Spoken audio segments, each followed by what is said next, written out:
working with the breathing course or any of the courses, how long do I do this for? And, you know, it's a valid question, but the videos are shown to show examples of a hand placement. Now, hand placement can be anywhere in the body.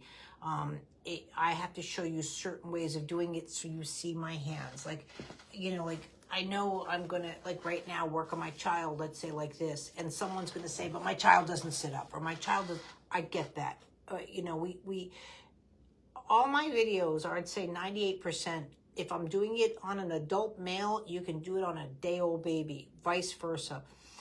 They're not just disorder specific. This is another thing that throws people, like I don't have a CP course. I do have a CP course to show you what are the signs and what to work on, because if the word cerebral palsy is being mentioned, you got to work on it. Like act as if you've got it. Don't wait for the quote diagnosis. But at the same time too, I'm working on optimal movement, and optimal movement is for any low tone, high tone, however you want to put it. So I don't present my courses as such. And I'm not saying your kid's there. I'm just saying it what I mean by my courses. My courses are examples or to show you how to help with your child.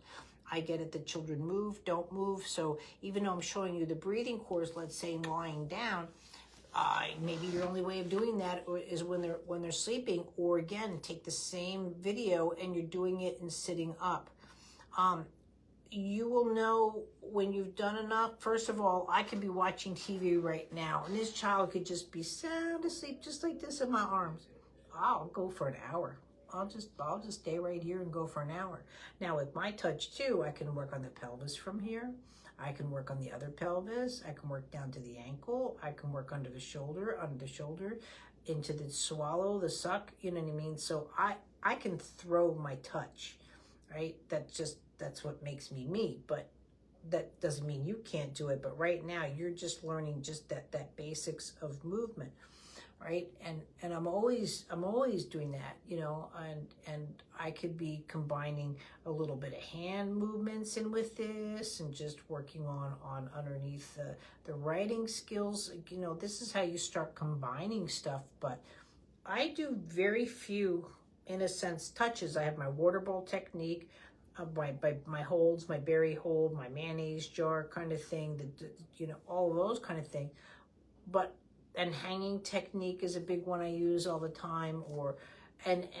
But other than that, now it's just going in for the combos and stuff. Like here is breathing, but it's also I'm working on crossing midline. So you can't do this too much. You can't do it enough. But at the same time too, guys, if I were to tell you right now, do 5 hours of breathing, you'd throw the computer at me. I can't lose you. If I lose you, I lose your child. And that's not my purpose. I'm not here to overwhelm you. But when you have a child that looks up and falls back, still doesn't have that independent sitting and so forth, your rib cage is there. You know, think of a belly dancer, right? I've taken belly dance, but I'm not Shakira. But the ribs are there to offer it. It's not core strength. That doesn't make you baby sit.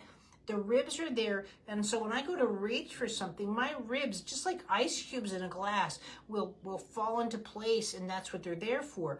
If I don't have good respiratory control or didn't have it at birth and I'm more here, I can't reach, I'm going to fall down. I don't want to fall down, I'll stop reaching. And that's how that works. So yes, even though you think you're doing the breathing course, you're working on their whole vestibular system, because all the bones need to collect oxygen and distribute it, and that's where we get our balance from. Our balance doesn't come from muscles, really, it's from skeletal buoyancy. So you are doing a lot by doing it. That being said, this is why we did the Fast Start program. So you're working on all these things together. And then if you're bored or you want to do a little grabbing the feet or independent sitting because your child's sitting up, all those things come, and you can mix and match and go back and forth. But honestly, yes, understand development, go through the courses, but at the same time too, please, if all I ask of you is you stick to 1 to 2 videos, but that's going to get your child worked on every day, then stick to 1 to 2 videos. And then once you get more comfortable, then start adding into it. But success is repetition. Success is doing it. It doesn't matter if your kid's going to ballet or soccer practice. You know, that's why I posted that speaker the other day. You know, all I did was spend an extra 5 minutes of kicking the ball with my child, but within a year, he had 2,000 hours of more kicking the ball than anybody else out there. You know, that's how to look at it. I'm not here to get you to work. I'm not here to get you to do movement lesson. But your child needs help with development. And I know we never thought we'd have to teach our kid to breathe, but that's what you need to work with. So really, the movement should feel good to you. It should be loving. It should be bonding. You should just be enjoying your child. I'm throwing in a little bit of movement lesson.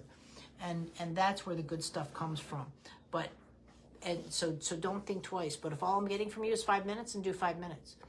But if I can get, when your child's falling behind, if I can get them out an hour to 2 hours a day, change a diaper 15 minutes, do something here and there, it's much better off for your child, at least for the initial 2 weeks, if I can get you to blitz.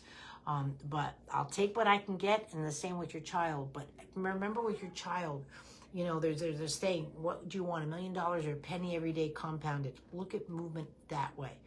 You know, you'll get much more by those pennies, and just compounding, because every new movement your child can do, then they can add it to all their other movements, and that's where you get development. But if they go to do a movement and they can't do it, that's where you get deviations or you know, what looks at that way, and that's where you don't want to do. Thanks.